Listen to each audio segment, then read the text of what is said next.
약 9,000년 전 전설 속 강력한 국가였던 아틀란티스 대륙은 그리스 철학자 플라톤이 남긴 두 편의 대화록에 의해 세상에 알려졌다. 대화록은 서쪽에 위치한 거대한 섬이 아테네인들에 의해 정복된 후 어느 날 사라졌다고 기술하고 있다.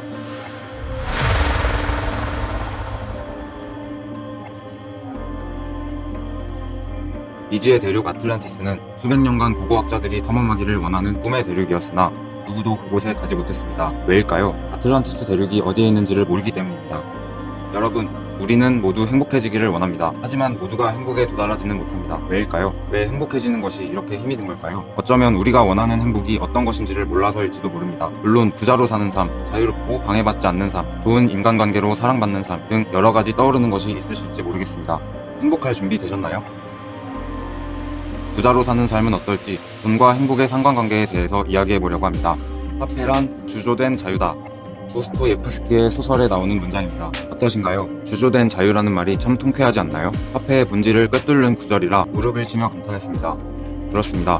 우리가 돈을 원하는 근본적인 이유는 자유가 아닐까 합니다. 돈이 있으면 원하는 곳에 갈 수 있고, 할 수 있고, 살 수 있고, 이런 자유로움을 줄 수 있는 돈은 우리가 행복해지는데 얼마나 큰 도움이 될까요? 먼저 금융감독위원회에서 정한 기준을 말씀드리려고 합니다. 행복은 거주할 수 있는 집과 자동차, 최소한의 생계비가 있으면 돈과 행복의 상관관계는 의미가 없어진다라고 합니다. 과연 그런지 볼까요? 먼저 빚이 있는 경우를 보겠습니다. 늘 독촉을 당하고 빚을 갚기 위해 하기 싫은 일을 해야 합니다. 하고 싶던 일도 빚을 갚기 위해 하다 보니 하기 싫은 일이 되어버리기 쉽습니다. 일을 아무리 해도 앞으로 나아가지 못하고 이자가 불어갑니다. 삶은 피곤하고 괴로워집니다. 어찌 보면 돈과 행복의 상관관계가 가장 큰 경우일지 모릅니다. 돈이 없으면, 정확히 말해 빚이 있으면 행복해지기 더 어려워지는 건 분명해 보입니다. 다음으로 금감원의 말대로 살 수 있는 집과 자동차, 그리고 일을 안 해도 먹고 살 생활비만 발생한다면 적어도 돈에 의해 자유를 착취당하지는 않습니다. 비싸고 좋은 것은 못해도 절약하며 생활한다면 스스로 하고 싶은 것들을 하면서 자유롭게 살아갈 수 있습니다. 어찌 보면 그렇게 행복해 보이지는 않지만 다시 생각해보면 돈과 행복의 상관관계는 여기까지일지 모른다는 생각이 듭니다. 이제부터 쌓이는 돈은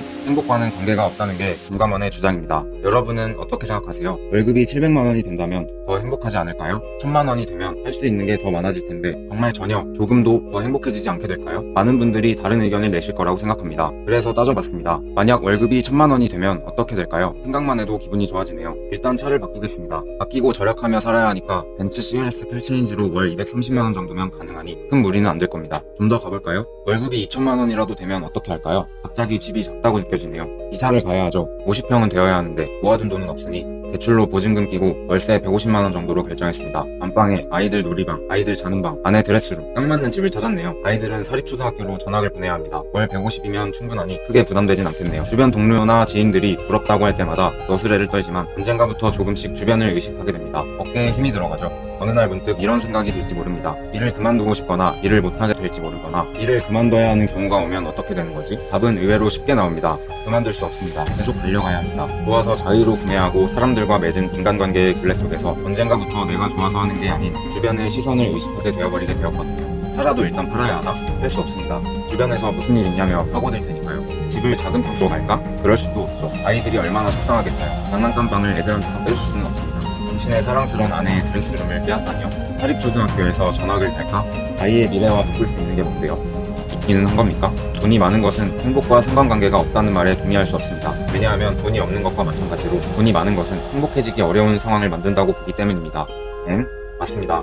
돈이 많으면 오히려 불행해질 수 있습니다. 화폐는 주조된 자유다 라는 도스토예프스키의 말처럼 우리가 돈을 원하는 것은 자유 때문이라고 믿기 때문입니다. 돈이 없다면, 아니 빚이 있다면 행복해지기는 그만큼 어려울 겁니다. 왜냐하면 빚 때문에 우리가 진정 원하는 것을 하지 못하기 때문이죠. 우리가 하기 싫은 것을 해야 하기 때문입니다. 반대로 돈을 많이 번다면 가령 예를 들어 10평 집에서 살다가 17평으로 이사를 가고 30평, 40평, 56평 이사를 가면 어떻게 될까요? 정말 행복할 것입니다. 하지만 다시 40평, 30평, 17평으로 이사를 간다고 상상해보세요.